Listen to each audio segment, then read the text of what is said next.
हा शिवपुत्र संभाजी या सह्याद्री पटलावर पुन्हा पुन्हा जन्म घेईल. इतक्या पाण्याच्या थेंबा थेंबात आणि मातीच्या कणाकणात मिसळलेला सळसळत्या रक्ताचा हा उफार आपल्या मना धगधगता ठेवा.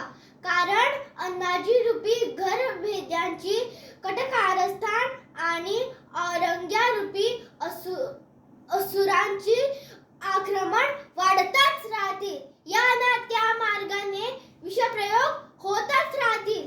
या साऱ्यांचा मुकाबला करण्यासाठी देव, देश आणि धर्मांच्या रक्षणासाठी तुमच्या मनातला संभाजी उपयंगार ज्वालामुखी बनून उफाळून येईल.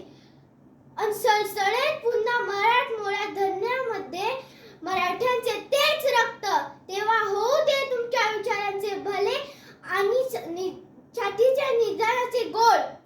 तळपू दे पुन्हा शिव प्रभूंची खोतीची भवानी तलवार. अन्यायाविरुद्ध, अत्याचाराविरुद्ध आणि दुमदुमू दे सह्याद्रीचे कडे कपारी एकच घोष, हर हर महादेव. जगदंब